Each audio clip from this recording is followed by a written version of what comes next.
PK, will you give me a thumbs up if you can see my screen? Great. And you guys can hear me okay? Give me a thumbs up if you can hear me okay. Great. So it seems to be doing what it's supposed to be doing. So thanks. I think most of you know me. I'm the curator of alpine collections here at Denver Botanic Gardens. It's a little bit crazy, but I've been here now officially 16 years, unofficially 29-ish, if you include all my volunteering time. This is kind of a compendium of some trips I've done over actually the last half decade or so.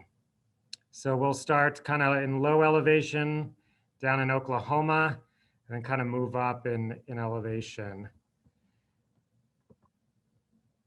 So I threw a map in. I like maps. I think it's good. We know the US fairly well, but we're going to kind of bounce around Oklahoma down there in kind of the south central part of the screen, all the way up to South Dakota and the Black Hills, over to Yellowstone Lake in northwest Wyoming, and then back down into kind of central and northern Colorado, right about where the Southern Rocky Mountains lettering is there on the map. So it's a pretty big area.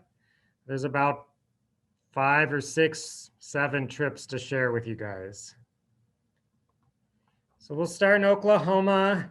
This is actually where my mom is from. So I have pretty strong ties to Oklahoma. I get there a fair amount. It's actually a more interesting state than sometimes it gets credit for.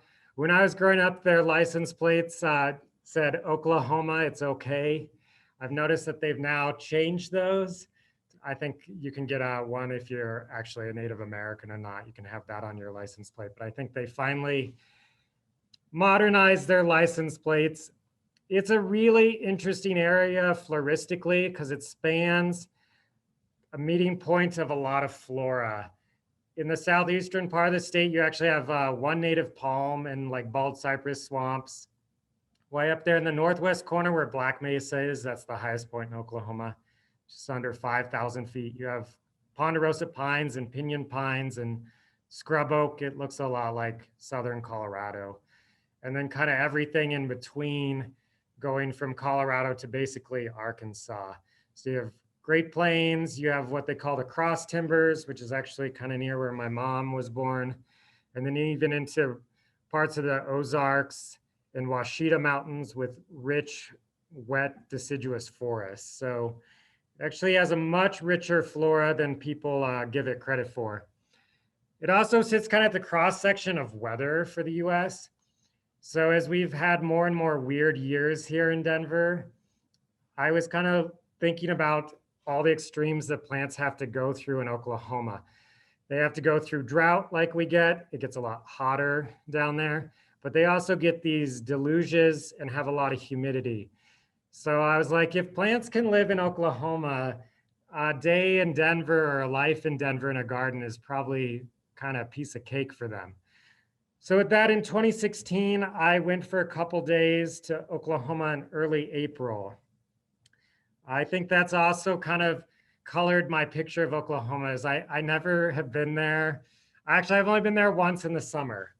I've always gone in kind of the shoulder seasons, and the weather is pretty darn decent in the shoulder seasons. But I think if I went in July or August, it might taint my recollections of Oklahoma a little bit.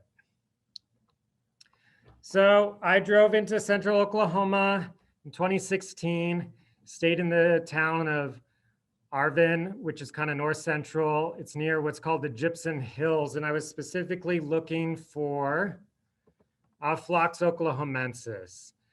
There's actually an endemic phlox in south central Kansas and Oklahoma, believe it or not. And so this is the habitat through herbarium specimens. I was able to track down the exact locations. About 10 days prior to me arriving, there had been massive fires in this area. And we had big fires here in Colorado last fall. But when I actually looked up the data on one of these fires, the Anderson Creek fire in March and April of 2016, actually burned 400,000 acres in Kansas and Oklahoma. So almost twice the size of some of the big fires we had this summer. So you can see it torched most of the junipers and elm trees. This is kind of an interesting transition area of forest to Great Plains.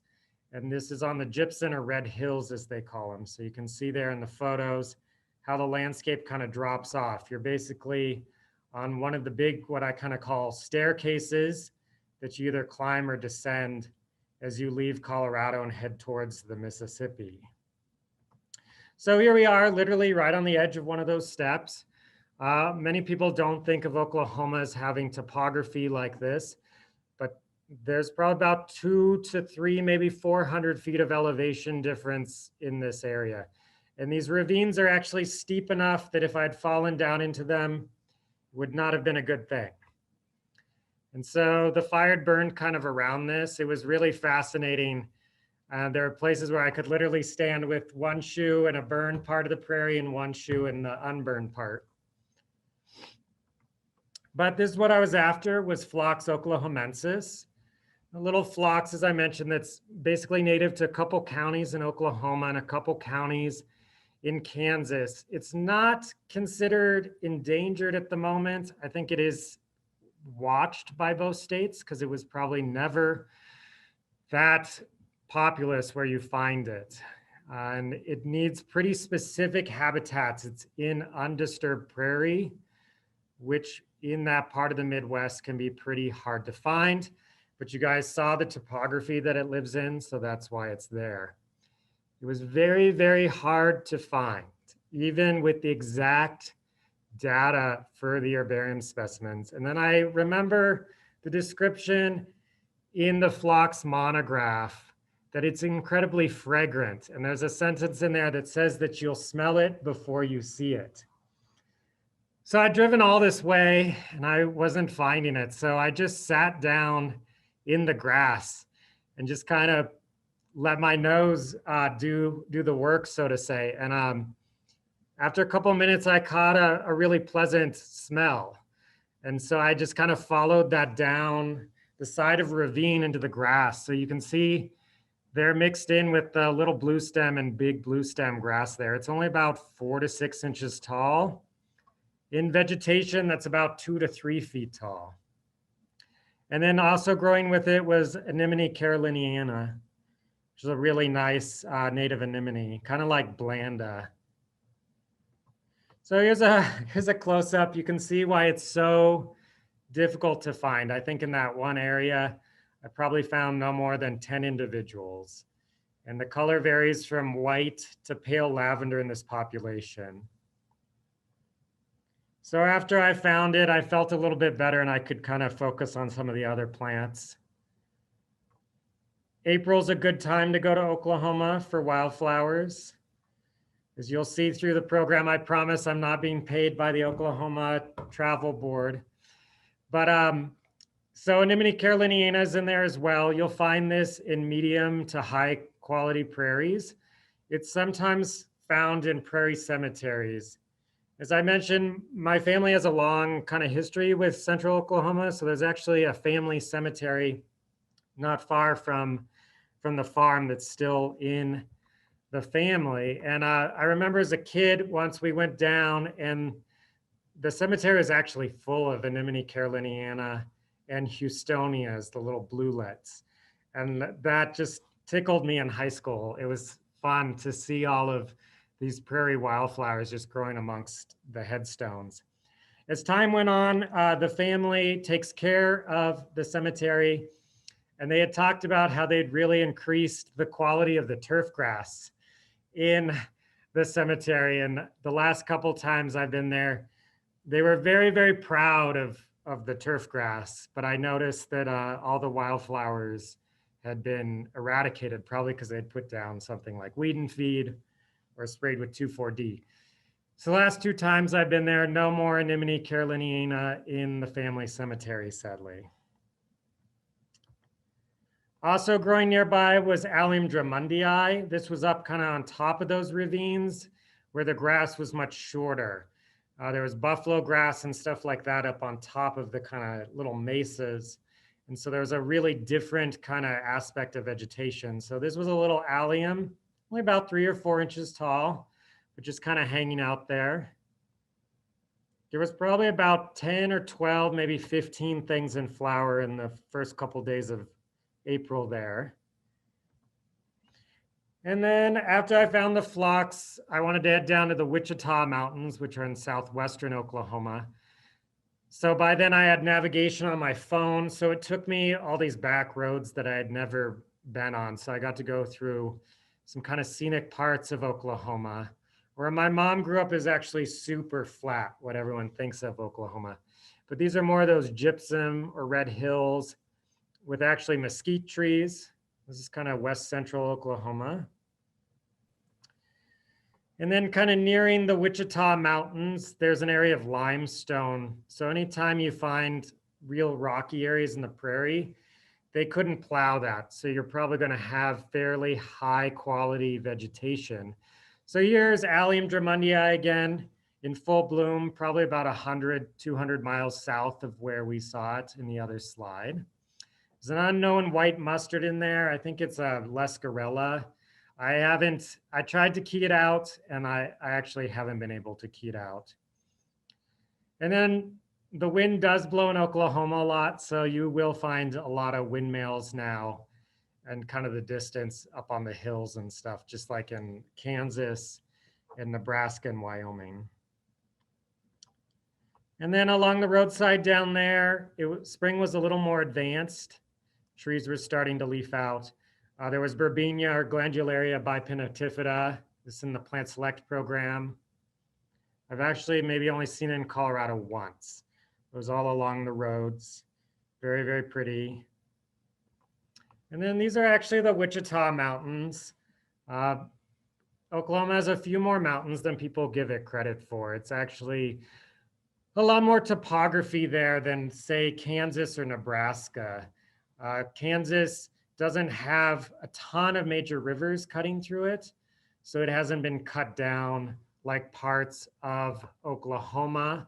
And Nebraska's actually been kind of cut down by the Platte River and then buried under the sand hills and stuff like that. So that's one reason that Nebraska and Kansas don't have as much topography as Oklahoma. And then Oklahoma actually has had some mountain building in the past.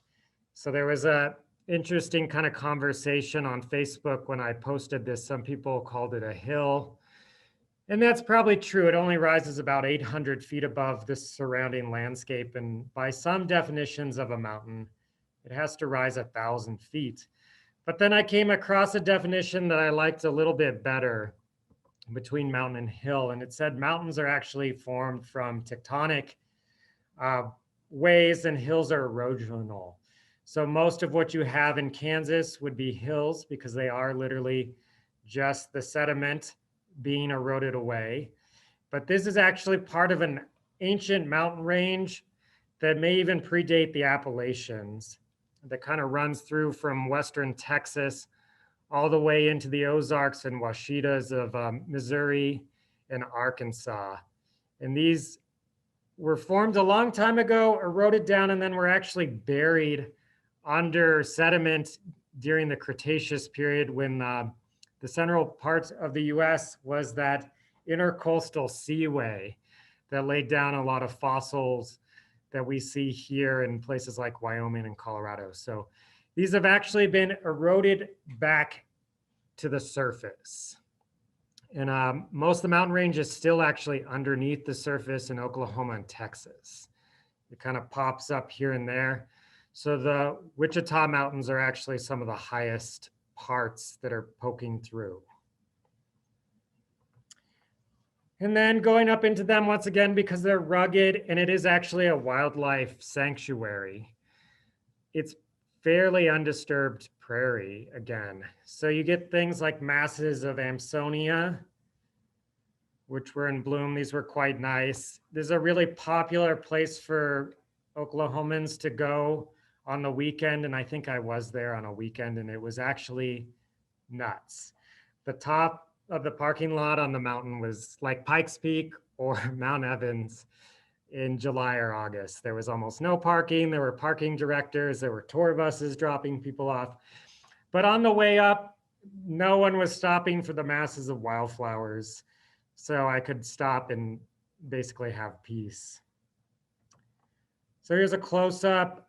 This is tentatively Tabernet Montana is listed for the park. These are much smaller than the versions we grow here at DBG, which may be from points further east. It may also just be that these are in a fairly dry area for Tabernet Montana, so they're pretty small. They were only about 12 to 16 inches tall, and there were literally thousands of them in this pasture, including one white individual. I was driving up Mount Scott, so that's the highest point there in the Wichita Mountains. Quite rocky, as you can see, so they're granitic with oaks and junipers. And then kind of halfway up the mountain, sumacs and oaks have started to leaf out. And then the actual top of the mountain. So if you look in the far kind of left-hand corner of the screen, you can see some of the cars. And like many mountaintops, you don't have to walk very far to get away from the crowds. Most people were just up there to be on probably what is arguably one of the most notable peaks in Oklahoma and one of the easiest to get to because it has a road to the top. The highest point, Black Mesa, does not have a road to the top. You actually have to climb. Looking to the southwest, kind of out over the rest of the Wichita Mountains and maybe even beyond to what they call the Glass Mountains, which are part of that same mountain range. And then it's fairly exposed on top, so there's almost these crumholts of juniper on top. You don't really think of crumholts in Oklahoma, but they have crumholts as well. And actually in 2004, when I first went to this part, about the same time, maybe a month earlier, the top of Mount Scott was actually closed because of high winds. So I couldn't go up there. And actually the whole county, as I was driving out there on the radio, came on that the whole county needed to take shelter because there were rain-wrapped tornadoes kind of dancing across. And so I pulled into the visitor center and asked the ranger where we should shelter. And he's like, oh, we don't need to shelter. Those tornadoes aren't gonna come here. But I'm like, they're asking the whole county to seek shelter. And so for about 20 minutes, there was a pretty good thunderstorm that lashed the visitor center, but it worked out. And then when I went back out into the park on that trip, most of the roads were closed because it had rained so heavily. So the streams that were normally dry or just trickles were rushing across the road. So this was a much more peaceful trip, minus the crowds. So you trade a couple things, I guess. But coming back down into areas off Mount Scott, there's richer soil. So you get forest of bur oak and stuff like that. Always very pretty. You can tell that I'm from the treeless part of the prairie. It's like, ooh, trees. And then I spotted this out of the car, something pink in the distance, and it's a Coniceris Reichenbachii, the lace cactus. Oklahoma is probably the major range for this plant. It does come up into the Arkansas Valley of Colorado and goes down into Texas and probably New Mexico. And I was there early enough that there's just one or two flowers as I kind of flirted about the population, but that definitely made the trip down to the Wichitas worthwhile. And then just some of the other flora. So there's Castanea. Supposedly this is Sessiliflora, which we get here in Colorado on the plains. Down there, they were all this very yellow-green color. And then I'm lazy and I haven't keyed out that erigeron. I'll have to work on that, but there were erigerons. And then a Lomatium phoenicium, which is kind of one of the common lomatians or lomatiums of the Great Prairie. A very nice little parsley relative. And then what really stopped me in my tracks, this is how things like Amsonias and Baptisias let me know that I'm no longer on the eastern plains of Colorado. because those aren't really native to this part of Colorado. So there's Baptisia bracteata in some of those meadows as well, in full bloom. And then on the left of the screen, that pinky one is a hybrid. And I couldn't find any other species around, but I think Australis is listed for the park. So that is probably a hybrid between Australis and bracteata. Just one of those hanging out amongst the other yellow ones. And I've killed more of this Baptisia than any other Baptisia. It seems to be kind of tricky to get established, and other people are kind of saying that as well when I read stuff online. So it's like, okay, that's good to know. I'm not a complete doofus. But I really like this species. It has been used in hybridization for some of the yellow and kind of cream colored ones. And then after I finished at the Wichita Mountains, I headed east, and I had picked out a little hotel in a historic town in kind of south central Oklahoma. But when I got there, it was completely closed. No one answered the door. So I had to drive up the road a bit to a casino. So I spent the night in the hotel at a casino, and they were like, "Are you going to gamble?" And I'm like, "No." They're like, what are you here for? And I said, I'm actually here to visit the Arbuckle Mountains tomorrow morning. So this is another range in south central Oklahoma between Oklahoma City and Dallas. So if you've ever driven between those two cities, the highway actually goes right up over these. And there's a scenic viewpoint or two. But if you go into the actual park, once again, this is a park for Oklahoma residents. You can actually go up onto the highest point. This is about 1,000 feet lower than the Wichita Mountains. So this is only about 1,400 feet above sea level now. And what's kind of cool about the Arbuckles is as soon as I got up in them, it was like a combination of the Ozarks meets New Mexico. So on the very tops, it was fairly dry with junipers and big prickly pear cactus and even yuccas, fairly treeless.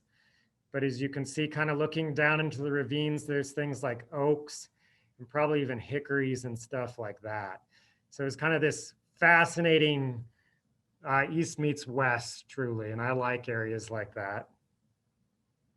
And once again, because it was April and early in the morning, I literally had the entire park to myself. There wasn't another car in the parking lot, I think, the entire time I was there. When I paid the entry fee, they asked if I was going to go swimming, and I said probably not. So I think it's a big, there's some public pools there.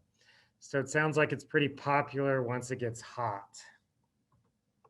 Some of the flowers there, a violet I need to key out. Cattleya coccinea isn't just native to hill country of Texas. It does come up into Oklahoma. Along with the bluebonnets, there actually weren't any bluebonnets on this trip.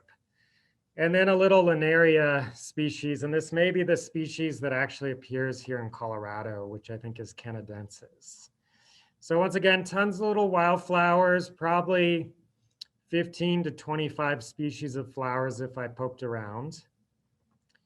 But I was there to kind of see the trees as well. So you have a upland oak forest there, left-hand side of the screen, probably with some hickory mixed in. And then I'm kind of a juniper nerd. Growing up in Colorado, I never liked juniper as much as a kid. But in college, I came into the light and learned to love junipers. So Juniper's ashii is native here and into the Ozarks and down actually into Texas hill country. So I was trying to check off as many North American junipers as I can. So this allowed me to do that. There are some beautiful ashiis up on top of these mountains. And then some more of the flora. Coreopsis lanceolata was already in bloom along the highway, kind of scenic overlook. I'm not sure if it was actually native to that site. Oklahoma does a lot of highway reseeding with wildflowers, like a lot of Midwestern states. So it may have come in on that. You never know. And then it was kind of fascinating. This is probably one of the easternmost populations of the lace cactus again. And ironically, these weren't in flower yet. You can see they have some little flower buds there on top. But it was kind of funny to see that the ones that were 1,000 feet higher were already coming into flower, and these at a lower elevation, but probably about 200 miles east, weren't in flower yet. And then that meadow photo, believe it or not, is actually, there's Mullenbergia reversionii in the meadows there. And this is the plant select undotted ruby mully grass. And I did pull up a little division of it and brought it back and nursed it. And it's not quite as colorful as Lauren's selection. Lauren just has an eye and a knack for that kind of stuff. She always finds the best forms. But I do have a little wild collected Mullenbergia at my house. And so that's kind of fun. I like data behind things. That's probably part of being a curator. And then one of the main attractions of the Arbuckle Mountains is actually, I think this is Arbuckle Falls, if I remember right. So the area is limestone again. It's a tremendous amount of limestone in Oklahoma, Arkansas. And so you actually get pretty cool limestone topography. It's pretty rugged. And then there's springs popping up actually through the Arbuckle Mountains. It's kind of bizarre that you actually have these springs on top of these mountains, basically. So I'm not sure how that's entirely happening because there's not much catchment area above the springs. So the water is definitely being forced up. And you get travertine because the water has dissolved the limestone on its way up, and then it deposits it back out in these streams. So this is actually from the highway overlook. If you pull off onto the scenic, a little overlook there, you can look down onto Arbuckle Falls. Of course, I climbed down to it because there's a hiking trail, but the best view, of course, is from the highway. And then a little plug, as many of you know, in 2 weeks, we're gonna have a crevice workshop through NARGS with 5 or 6 of the best crevice builders in North America. But just in case you were worried about what you can grow in your crevice garden, if you've always wondered if poison ivy was appropriate for crevice gardens, here's proof. It is a great chasmophyte for crevice gardens. So you can definitely put that into your crevice garden if you'd like next spring. As we know, it gets great fall color. It's good at keeping kids away. So I just wanted to throw that in. And then we're getting ready to leave Oklahoma and head north. So this is near where my mom grew up in Enid, Oklahoma. These are canola fields, I think. They're either canola or rapeseed. I can't tell the difference, to be honest. But they actually grow a fair amount of this stuff in central Oklahoma. This is, I think, what a lot of people think of. It's fairly flat. It's largely been modified by agriculture. Luckily, the family farm borders the Cimarron River. So there's actually a series of dunes that runs through part of the family farm. So even though it's been manipulated, there's still a fair amount of native vegetation on the farm. Lots of poison ivy too.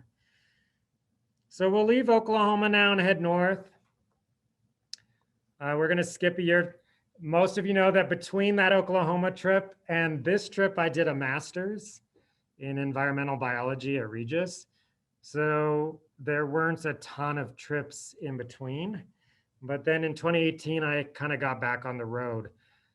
So in September of 2018, we did an actual joint collection trip between some of the regional botanic gardens here in Colorado. And then Wojciech Holjebek was visiting from the Czech Republic and had wanted to go to Wyoming. So it was kind of the perfect storm. So members from DBG, Gardens on Spring Creek, and Yampa River Botanic Park joined us on this trip.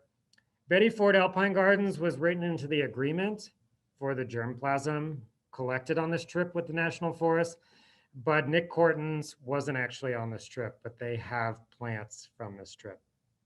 So we went to the Beartooth in the Bighorn Mountains in northern Wyoming, which I think many of you have been there over the years. Hands down, one of the best areas in the Rockies for wildflowers and interesting plants. Late September is a good time for fall color. We weren't there during peak flower. We were there the last week of September, which was fairly good for seed collecting. So things like Physocarpus malvifolius, one of the native 9-barks, was pretty stunning plant. If you go by in the summer, it's just kind of a sleeper green plant in the background. It's like, okay, cool, another 9-bark. But actually in the fall, it kind of made us literally stop the car and get out and see what it was about. And then the Salix glauca up on the actual beartooth were in fall color, a bunch of the alpine plants up there. We did about 120 seed collections on this trip over about 5 days, if I remember right. So it was a fairly productive trip. And then just kind of a landscape shot.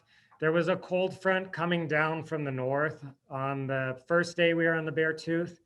So it was literally fun to watch it approach because it literally was lapping up the mountains. You could kind of watch the clouds literally rise and eventually envelop us through the day. And in the afternoon, we drove down to Red Lodge at the base. And Red Lodge was already in the heart of the cold front. It was freezing drizzle down there and very cold. While still on the Beartooth, it was tolerable because it was still largely above the inversion that was coming. But by the next day, we went back to the Beartooth and it had snowed. So our luck had changed a little bit. Some of the plants we saw and collected on this trip that would interest you guys was Saxifraga opicifolia. Panioti told me about this population and gave us really good directions, so we were able to find it. This was fun for me. I've seen this plant in Europe, ironically, but never in North America. And it's literally kind of not too far out the back door, so it was fun to see that. And then Douglasia montanus, fairly common in the Beartooth and Bighorns, and maybe comes down into the Wind Rivers. Both of these don't make it to Colorado. One little last flower on there for Wojciech. Wojciech wanted more flowers, which I can understand coming all the way from the Czech Republic. He was hoping there would be a lot more flowers, but I'm like, well, there's ripe seed on stuff. So generally we can't have our cake and eat it too, sadly. And then leaving kind of Wyoming, that part of Wyoming for now, we're gonna head over to the Black Hills. In 2019, Michael Geedy, who's often on a lot of these collection trips with me and a tremendous support. Without him, these trips wouldn't be as successful as they are. He's good at logistics. He's good at handling anything that can pop up. He's good at handling me, which sometimes could be a full-time job in itself. So we headed up through central Wyoming. Here we are on the plains near Guernsey, looking at some Artemisia species.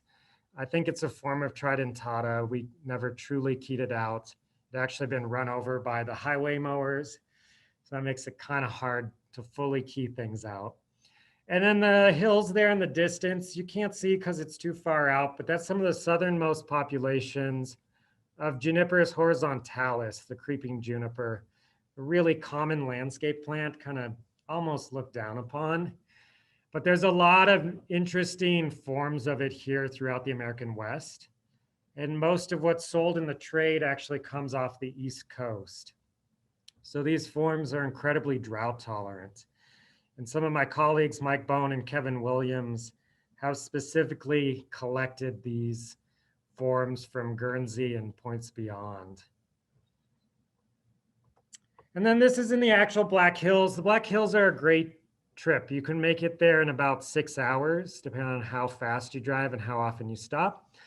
And we had some really good hosts there that helped us with stuff. So they were set up basically to show us around, show us the great spots. They took us immediately down Brush Creek once we arrived. And we were all kind of gobsmacked by Agastache phoenicium, which is actually native in Colorado as well. I've never seen it here. It's fairly rare right along the front of the Front Range.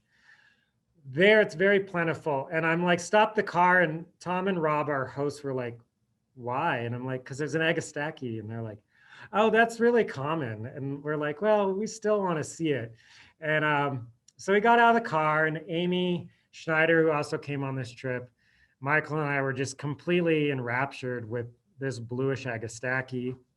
It's in the trade, it's sold, it's not rare, but it was fun to see it in the wild. And the form in the Black Hills is a little more graceful than maybe what's in cultivation.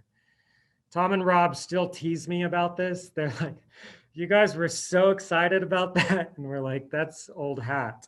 And then they'll show me something that they're excited about. And I'm like, oh, we have thousands of that in Colorado, and they're actually better specimens. So it's always what you don't have. Here's Michael Geedy in Brush Creek with Echinacea angustifolia. Cool thing about the Black Hills is, like Oklahoma, they're truly a meeting point of flora. There's stuff from the far north, stuff from the Rockies, there's stuff from points east, stuff from points south. So you get this kind of cool combination of prairie plants with ponderosa pines in a lot of areas.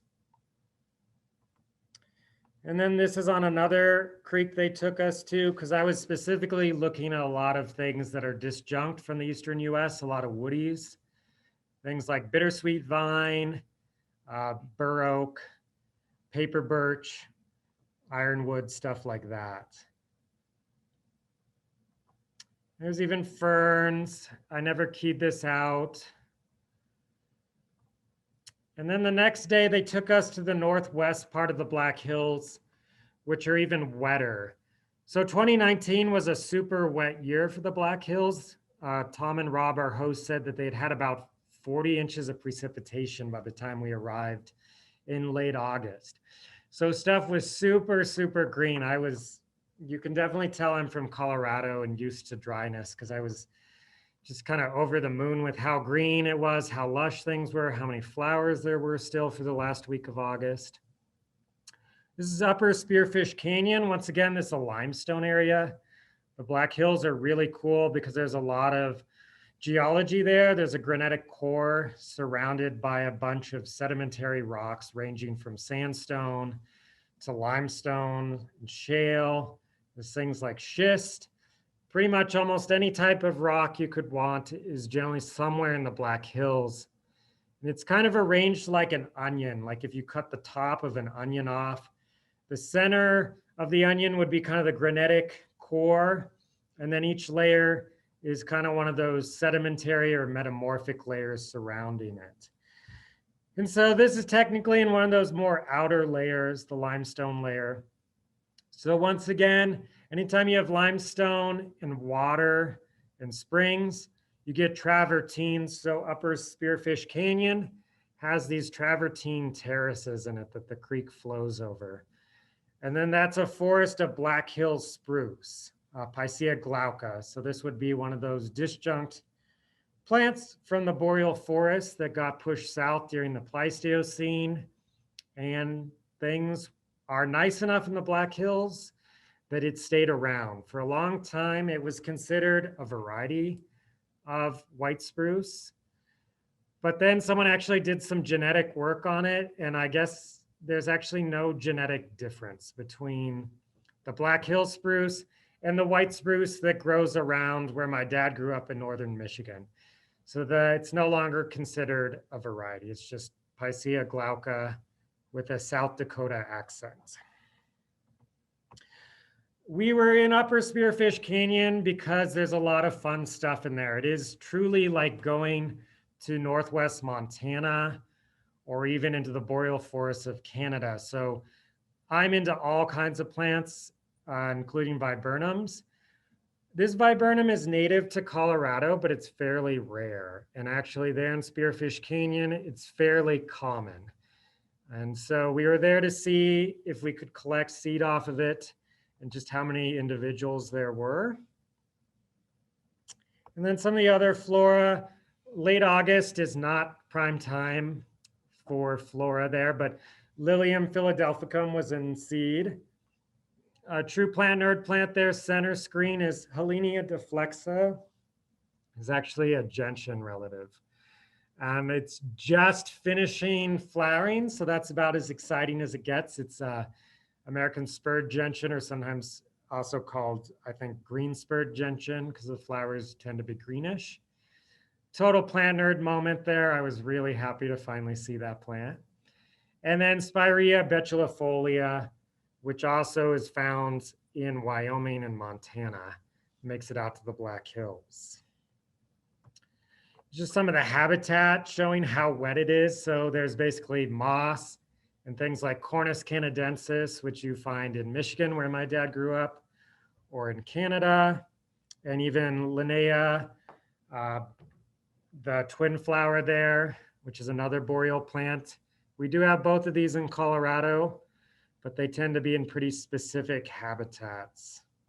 The whole side of the canyon is just one continuum of this habitat. There's Amy Schneider. She's a great colleague as well. She does a lot of the behind the scenes stuff. She doesn't get her day in the sun enough. She was great to have on this trip too. She did a lot of the logistical stuff. She was keeping detailed notes on what we saw, where we saw it. So here she is kind of pondering the flora there in Upper Spearfish Canyon. It's on one of the benches. So there's steep limestone sides. Obviously, that's why it's called Upper Spearfish Canyon. So we had climbed up the side of the canyon to get to this bench. So most of the habitat was not this flat. It was so steep, actually, that like I was immediately above Amy anytime we were going up the slope. And it's like, oh crap, if I fall, I'm gonna take Amy out. Luckily, we didn't fall that day. And then after that, they took us to Flag Mountain, which is in the west part. It's limestone again. It's kind of famous for a couple things. One of the native phlox, Phlox ilicifolia, is up here. Clematis columbiana varietenia loba is also up here. A lot of cool rock ferns. There was this beautiful rainbow as we were up there. A thunderstorm kind of rolled over.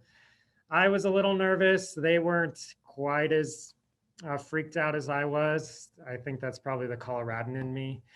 It's like, I don't want to be on the highest point as a thunderstorm rolls over. But obviously, everything worked out.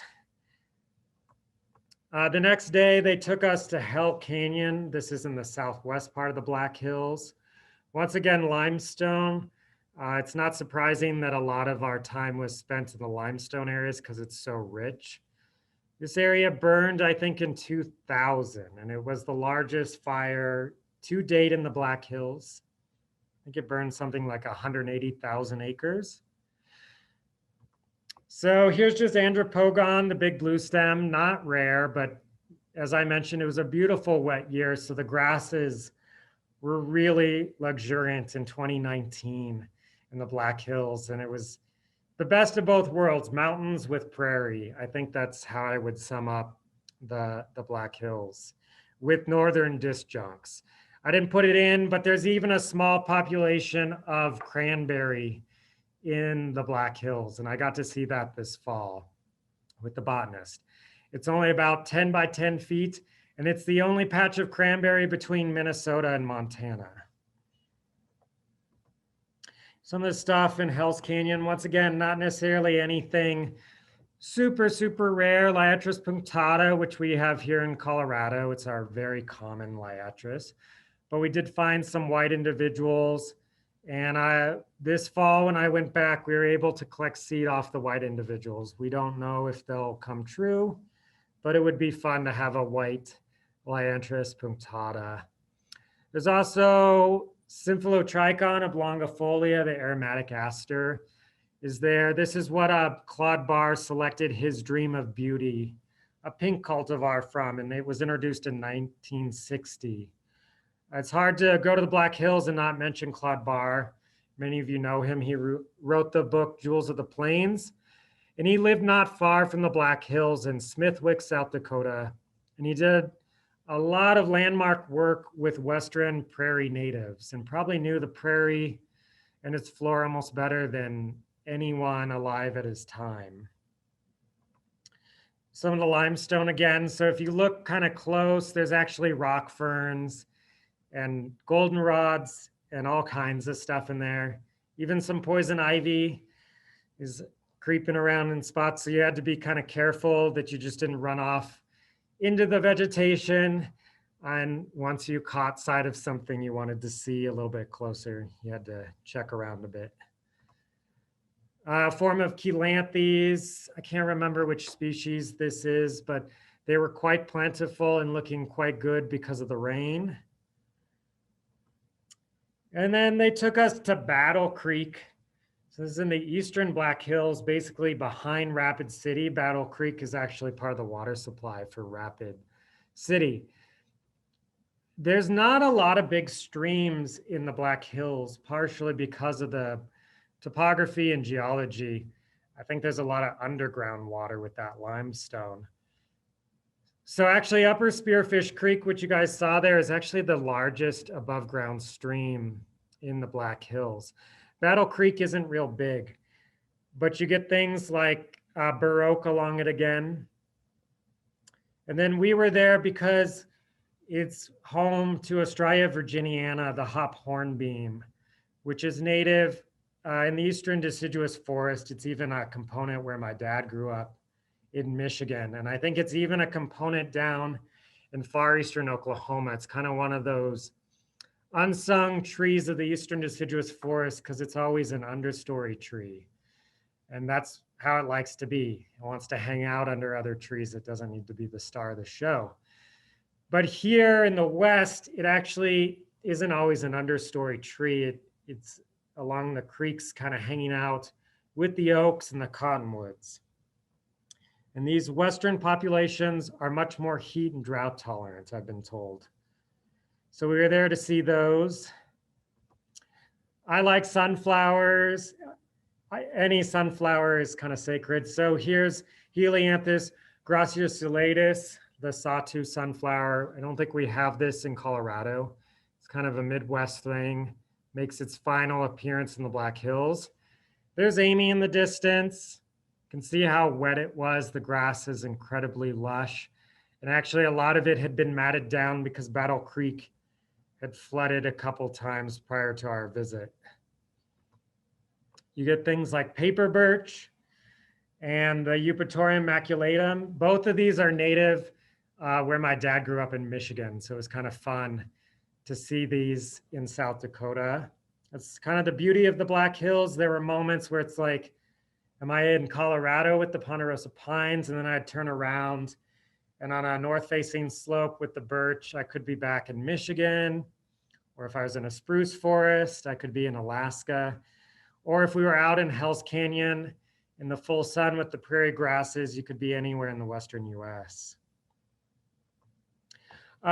Cindy Reed was also one of our hosts for this trip. She's actually our member at large for non-metro for RMC-NARGS. She's a life force, and she probably knows about as much about the plants in that part of the world as anyone. Her and her husband have started the Great Plains Botanic Garden about 20 minutes south of Rapid City in a rural location on a private ranch. It's not actually her ranch. It's another rancher who's basically lent the land in a lease to the Botanic Garden. So Cindy's pointing something out here. They have some beds around the visitor center showcasing some of the native flora. And here's some of the landscape. I think the true crown jewel of this Botanic Garden is that it actually sits on fairly undisturbed prairie. And so it doesn't really even need gardens. The actual attraction is the prairie itself that surrounds the visitor center. So we were able to kind of wander the prairie. Once again, it had been a very wet year, so the grass was almost waist high on me. And then in recent years with funds, I think our chapter maybe actually gave a small donation, if I remember correctly. They built or actually moved this settler's log cabin to the site to be the visitor center. So this is an original log cabin built with juniper, western red cedar there, Juniperus virginiana, and they moved it to the site. They spent a couple months trying to find a building that would work perfectly, and finally someone told Cindy that they knew of a building that didn't have a roof, and so they arranged to have it moved to the site. The site's pretty cool. It has a lot of variety of habitat. There's rock outcroppings, there's wetlands. This is one of the rock outcroppings with a bunch of native grasses, and you can maybe see the seed heads of Echinacea angustifolia. There's Artemisia in there. There's actually little kind of serious viridiflorus hanging out. That's one thing you had to watch. The grass was tall enough. You wanted to just kind of sit in it because it looked so soft. But there are actually prickly pears and little ball cactus hiding under some of those grasses. So you needed to once again check where you sat. It'd been so wet that the pond was about as full as anyone had ever seen it. And it was full of frogs and mosquitoes and all healthy webs of life. But really interesting plants there too, even in that wetland environment. Including the plant at the top of the screen. I need to email this actually to our curator of aquatic collections, because I've never been able to key out what this little round leaf plant with white flowers was. I've never seen anything like that. Theoretically, it's got to be native in this environment. I don't see many invasive plants making it to this pond in southwestern South Dakota, but you never know. A beautiful rock outcrops at the edge of the pond as well. That one is actually an island that Michael and I were able to hop onto. And then the 2019 trip was not actually a seed collecting trip. It was actually kind of a planning / exploration trip, which was kind of nice to do. I'd like to do more of that in the future, where you actually just get to go and kind of scope out the best spots, the spots that maybe you thought were great that actually aren't great. Also gives you a little bit of time to process what you want to collect and don't want to collect. Sometimes when I'm just sent out of the shotgun, basically to go collect, I'll collect a ton of stuff. And it's like, okay, it all has value. But when I start growing it out, it's like, oh God, why did I actually collect that? We have 10 accessions of that already at the gardens. It's not any different than maybe what we have. Or sometimes in hindsight, it's like, why didn't I collect that? We don't have much of that at DBG. So these kind of planning trips allow a bit of digestion actually of what you see on a trip, because it's so easy to get seed happy and just shove every ripe seed into a bag and head home. So this year was obviously a fascinating year with COVID. I wasn't sure what was going to happen. And DBG initially canceled my trip and put me on another set of trips, and then canceled all trips because of COVID, understandably. And then a private donor came through, and I was able to kind of largely go out the back door and actually finish this trip, because we had all the parts of the puzzle together. I had the permitting was done. We had taken a year to work on the permitting with the Forest Service botanist. She was actually able to come out with me in 2020 and collect with me. We could kind of discuss some programmatical stuff going forward for DBG and the Black Hills National Forest. But as we know, the best laid plans of mice and men always end up kind of in interesting places.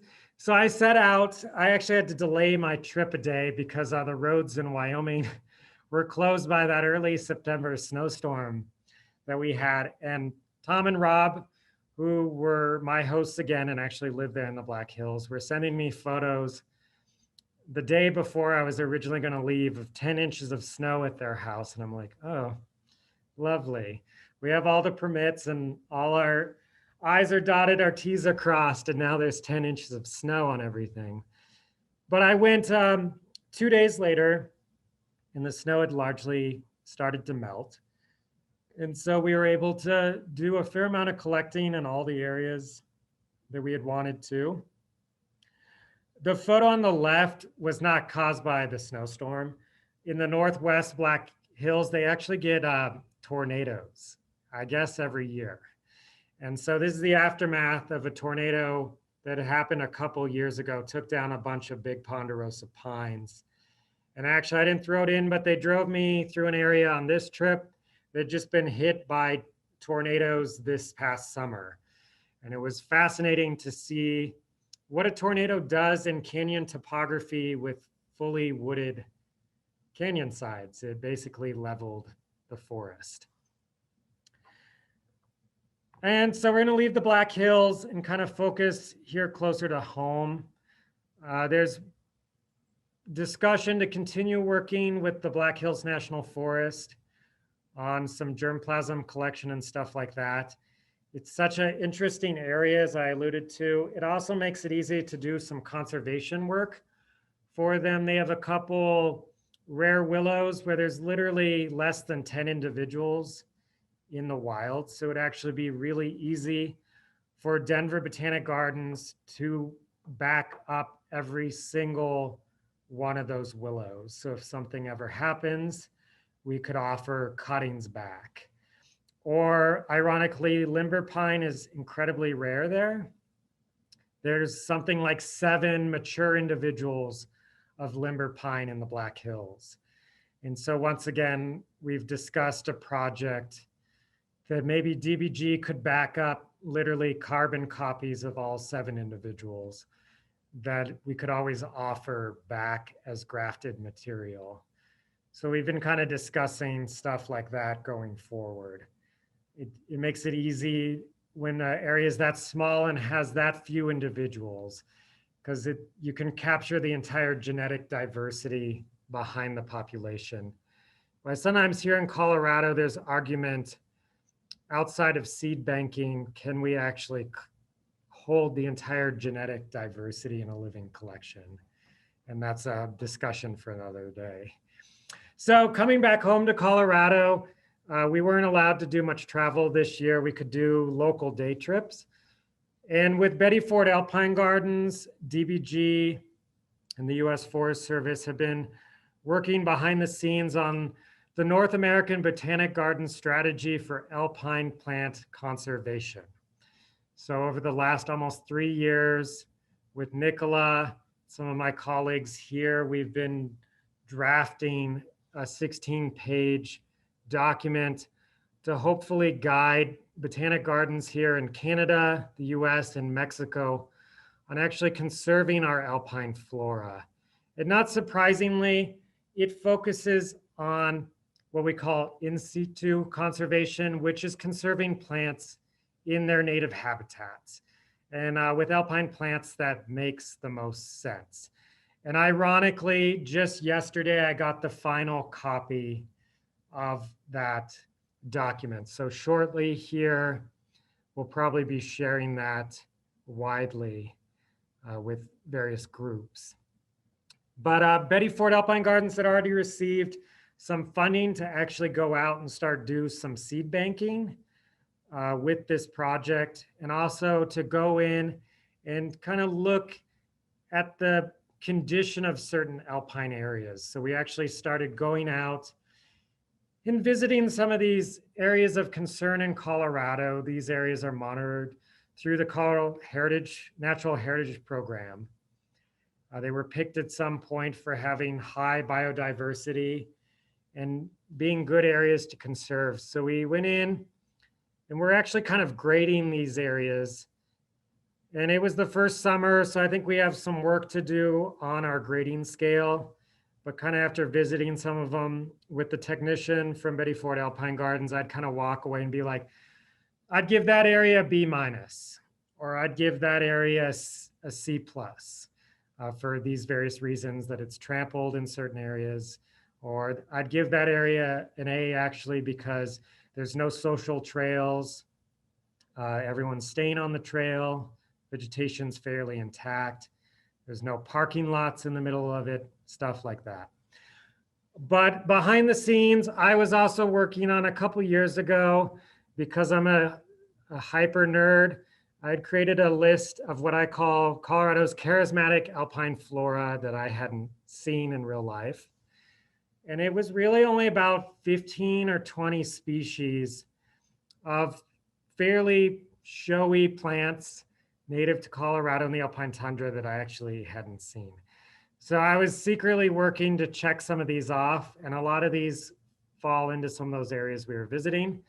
So we were able to find a Ridgeron humilis on Hoosier Pass this summer, all 1.5 inches of it. And it was super exciting. This was probably one of the more exciting moments of the summer, was finally stumbling upon this little guy. It's so small and maybe on the edge of charismatic that I had knelt down to photograph Gentiana prostrata, which many of you know Gentiana prostrata. It's probably our smallest gentian. So I was kneeling down to photograph that, and then I noticed a Ridgeron humilis was mixed in with it. It's definitely not something you're gonna see from 6 feet away. Here's the part of the group on Hoosier Ridge with Betty Ford Alpine Gardens. Nicole Cosmary was their actual conservation intern for the summer. I was hoping they could keep her on. I don't think they've been able to. Nicole is one of those really awesome young people that you come across. We'd tell her about the plant we were looking for the day, and inevitably, Amy and I and the other technician from Betty Ford would be kind of scanning, and Nicole would be like, hey, what's this plant up here? And I'm like, that's exactly what we were looking for. So she definitely has the eye for this kind of stuff, or maybe even the nose. She so many times was the one that actually found what we were looking for. So there we are, hanging out, Hoosier Ridge. And these were some of the plants we were looking for that day. Papaver cluanense. It's a nice typo there, I just noticed. The alpine poppy is actually a little more plentiful in Colorado than I initially thought. We found quite a few individuals that day. And then we were also looking for the armeria. And of course, Nicole found both of these. She's like, what's that? I'm like, oh, that's the alpine poppy. She's like, what's that? I'm like, that's the alpine sea thrift. I haven't seen that for 20 years. And so it's fun to kind of reconnect with both of these plants. As you guys know, it was a fairly dry summer. So I think it wasn't quite as florific up there as maybe it had been in previous years. I was actually trying to recreate the shot from 2015 with Papaver cluanense. They weren't this charismatic last summer. So this photo will have to stay in the archives as the best photo I have of Papaver cluanense. And then I threw this in. We've seen this many, many times, but this is kind of an exciting update. Many of you know that my colleague, Jennifer Ackerfield, who wrote The Flora of Colorado and is now our curator of the herbarium here, has been doing her PhD on the alpine thistles of Colorado. And she actually just defended here not too long ago. So she actually has the title of Dr. Ackerfield now. And she's getting ready to publish some of her findings. And she actually found within Cirsium scopulorum, which is kind of that big charismatic alpine thistle, that there's at least 2 species. And so the yellow flowered form is actually broken out now through genetic work as its own species. And this is Cirsium funkii. I think this has officially been published. It's Funk's thistle, and she named this for her advisor in her PhD program, who sadly did pass away, I think a year or 2 ago. And so now we have Cirsium funkii in the alpine tundra of Colorado, which will be a fun addition.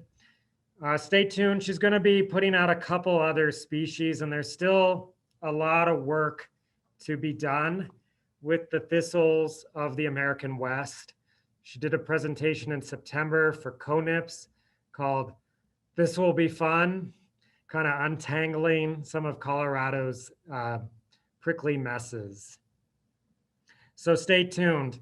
We'll probably gain, I'm guessing, at least 5 or 6 new thistle species. And then a little bit after that, I went to West Maroon Pass. Michael Geedy had been there in July and said it was fabulous. And I had never done a ton of work around Crested Butte. So this was kind of a test during COVID to see if I could travel and not contract COVID. So I went to Crested Butte for a couple days, stayed in a hotel, did day hikes, ate outside, was actually kind of developing a plan for South Dakota. So it worked out. And the flowers were still very good the first week of August on West Maroon Pass. This is just fireweed, but very beautiful. I went there because also on that list of charismatic alpine plants I've not seen was Erigeron vitensis. And I'd never seen this. Ken Seth had sent me a photo of it, I think from Capitol Peak. And he's like, what is this? And I'm like, that's Erigeron vitensis. And I'm never going up on Capitol Peak because I don't like heights. So I'm like, I got to find this plant somewhere where I'm not going to be scared to death. So I went into SciNet, which is basically the network of herbaria here in the Western US. And of course, I think Lorraine's on, and Lorraine's one of my heroes. She's probably many of our heroes. And I noticed that she had collected a specimen of it on West Maroon Pass. And true to Lorraine, the data was flawless. So I climbed up West Maroon Pass, and literally just a couple meters west of the summit of the pass was Erigeron vitensis in all of its glory. I was also looking for Senecio porteri. I left the eye off that. This was one of those other alpine plants I hadn't seen. This is another scree dweller. Just kind of find it hanging out. Once again, Lorraine's directions were impeccable. It's like 3 meters west of the summit of West Maroon Pass. There they were, hiding in the rocks. I was a little bit scared as I was climbing up the pass. I'm like, oh my gosh, I'm almost to the top and I haven't seen either of these plants. Maybe they're no longer there. And then that's not a very wide pass. It's literally only about 20 feet wide before it drops off the other side. Right there, a couple meters was the only place those plants were. So thank you, Lorraine, for your impeccable attention to detail. Just going down the other side, the wildflowers were amazing up in there. It was high enough. They had gotten enough snow last winter that it was actually probably one of the only Sound of Music moments that I had in 2020 in the alpine tundra, where I could just swirl around surrounded by alpine flowers. But it's good to have moments like that. Anemone parviflora, these were by far the best ones I've seen in Colorado. A couple days prior to this, I was on Horseshoe Mountain with Betty Ford, kind of checking on stuff. And it had been dry enough on Horseshoe that a lot of stuff didn't even flower in 2020 or was long past. So it made me a little scared to climb up to West Maroon Pass, but it definitely didn't disappoint. We're going to skip. We're getting near the end, so thank you guys. You've been very patient. This is near my folks' place in North Routt County near Steamboat. As the season progressed, a lot of wildfires popped up. And we had a fire not far from the house. Luckily, I guess if we were going to have a forest fire, it was the exact direction that I want to have a forest fire. It's to the southeast of the house by about 15 miles. This one never truly took off. It just kind of smoldered from Labor Day into probably November. So here it is on the morning of October 21st. I took a week off and went to Steamboat, something I would never do in a normal year, take the last week of October off and go to North Routt County, but because it'd been mild enough. And I actually climbed up to Gilpin Lake. I'd been wanting to go here again for many years. It's kind of my go-to hike for a lot of the charismatic plants of the zircles. It's become super popular. So I haven't done it in 10 years and I didn't want to do it during the main season this year with COVID. So I'm like on a Wednesday in late October, it's probably the best time to do it. So I got to the parking lot. There were only like 3 other cars in the parking lot at 7 a.m. when it was 25 degrees. And through the day, I only saw about 10 people. But once again, that's a sign of the times to see 10 people on the Gilpin Lake Trail on a Wednesday in late October definitely tells us that it's no longer 1990 in Colorado. Gilpin Lake was in drought mode. I've never seen the lake quite this low. There was actually no water coming out of the outlet. I'm not sure that that's a normal thing or if that's from the drought, but normally there's water coming out of the outlet. But I was up there to check on some plants. I'm on a fern kick as well. There's actually, I've been told, believe it or not, almost 70 to 80 species of ferns in Colorado. And so that's another bucket list that I'm trying to check off as many ferns as I can. I had really crappy photos of the alpine holly fern from when I first did digital photography. So I climbed up to check on the colony I knew of, and it had actually gotten bigger in the 10 years since I had seen it. So that was a good sign. And then just the native wintergreen there. I actually never realized it was evergreen. I always thought it was deciduous because when you touch it, it feels like it should be deciduous. And they were looking really good. And of course, Ackerfield also has a great attention to detail. And I'm like, I'm going to look up if it's evergreen in her book. And sure enough, she says it's evergreen. So the things you never think about.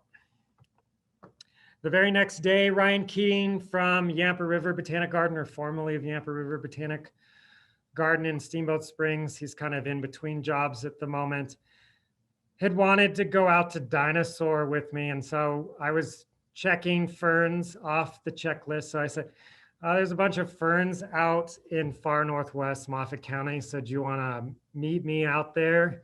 And we'll see what we can find. So this is late October, Dinosaur, one of the overlooks, limestone again. So you know there's going to be fun plants. And we were looking for Palea breweri, the cliffbreak fern. And because it was so dry, this is how they looked. So late October in a drought year, in a really dry part of Colorado, I don't recommend that you go fern hunting, but we did find it. So that was kind of exciting. I'm pulling on one of the fronds with my fingers.